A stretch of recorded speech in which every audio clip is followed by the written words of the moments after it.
welcome in to this inaugural edition of the Forward Pass. I am your humble host, Justin Bino. Today we're going to talk Chiefs-Texans, Browns-Steelers, Dolphins-Packers.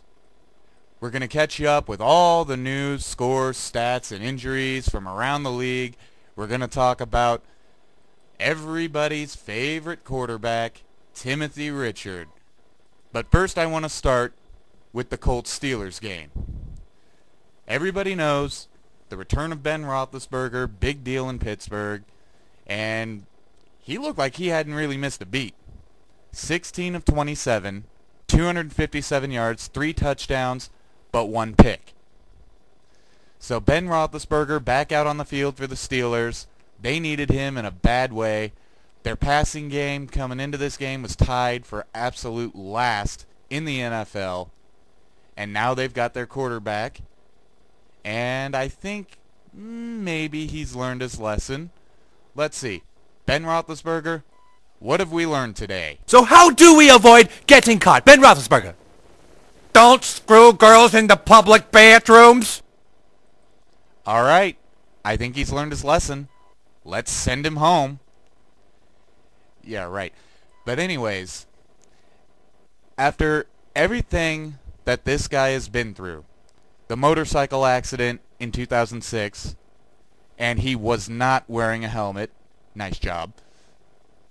Then the incident in Lake Tahoe, and then, of course, we all know about what happened most recently, his second allegation of sexual assault. Now, when this second incident happened, I was of the belief that, maybe the Steelers should go in a different direction. Maybe it was time for Big Ben to take his womanizing act elsewhere. But obviously I was wrong. But there are still a segment of Steelers fans that don't feel the same way. That still feel that, this guy does not deserve to be out there. And, I can respect that as well. That, when the most recent incident happened, I was basically saying Steelers need to ship this guy out of town, and that if I were a Steelers fan, I would be pissed off because this is an absolute embarrassment to the organization, and this crap needs to stop. This guy needs to get the hell out of town. Say what you will about the guy and about his act off the field, but on the field, there's almost nobody better. I think Ben Roethlisberger is probably one of the top 5 quarterbacks in the NFL. I mean, let's think about it.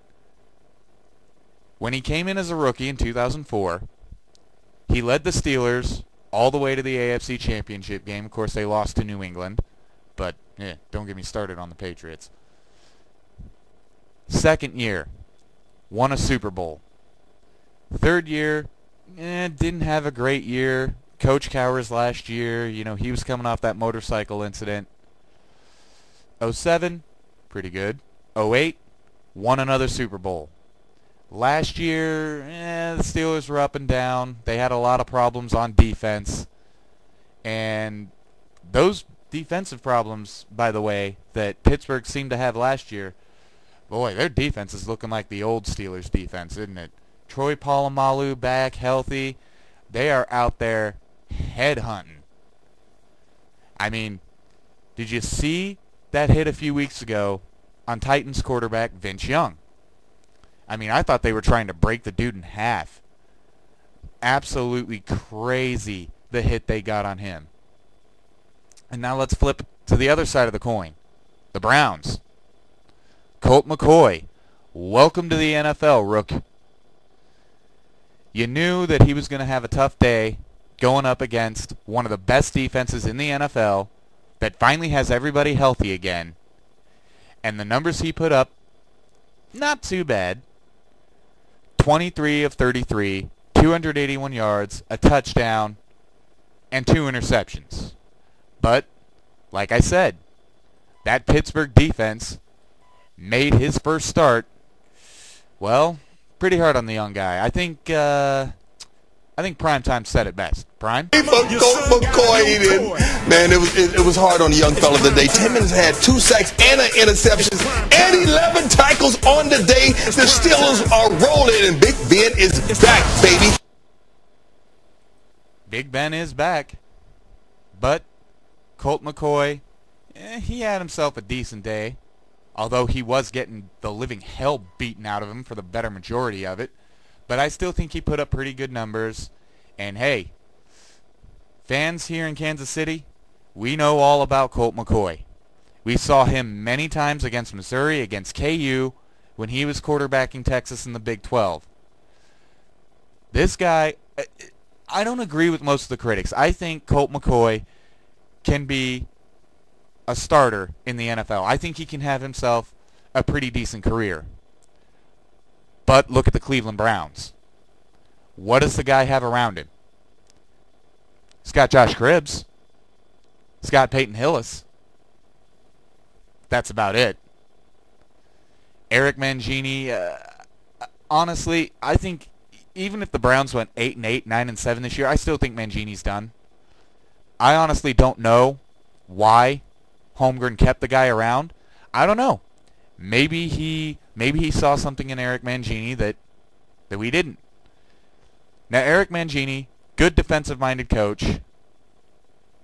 He did a great job under Romeo Crennel, and even after Romeo left New England and he took over the play calling on defense, did a pretty decent job. Then he goes to New York, his first season there. They go 10-6, and then the next year they go 6-10. The year after that, didn't do so good. Started off 8-3. This was the year that they brought in Faneca, Favre, bunch of other guys, and they were basically going for broke, and they came up just short. Now, a lot of that could be put on Mangini. A lot of that could be put on Favre.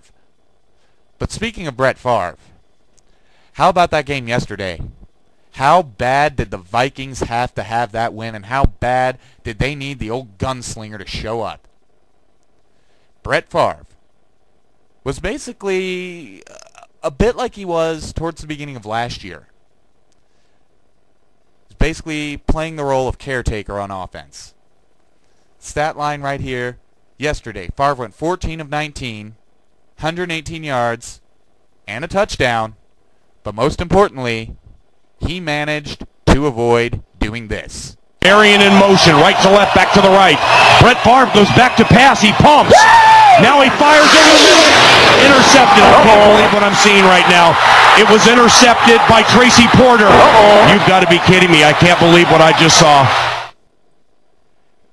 Nope, none of that from the old gunslinger yesterday.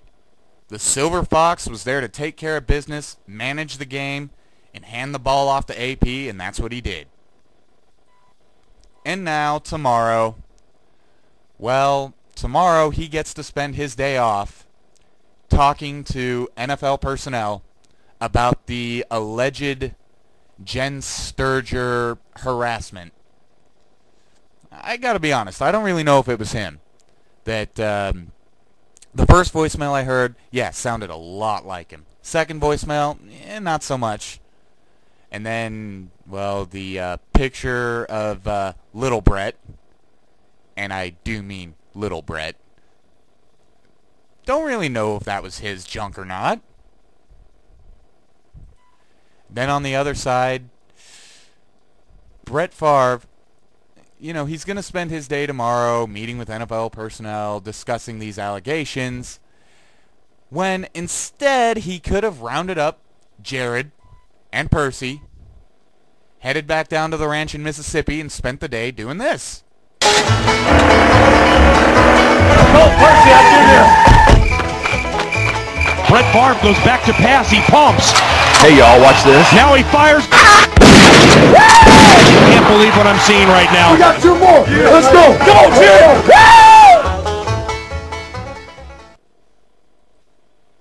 Nope, none of that for Brett Favre tomorrow. Instead, he gets to answer questions about, well, allegedly sexually harassing someone. Now let's get to the Cowboys. Man, How bad are things looking in Dallas right now? I read the headline this morning. Jerry Jones says he's still confident Wade Phillips, but the optimism definitely gone. And why shouldn't it be? After a 1-4 start, you lost a game against another desperate team, a game that you had to have, to have any chance to save your season. Cowboys couldn't do it. And now it looks like Romo's hurt, so you know what Wade Smith has to be thinking right about now. Wade Phillips. You know what him and everybody else in Dallas has to be thinking right now. Uh-oh. Yeah, I think that about sums it up.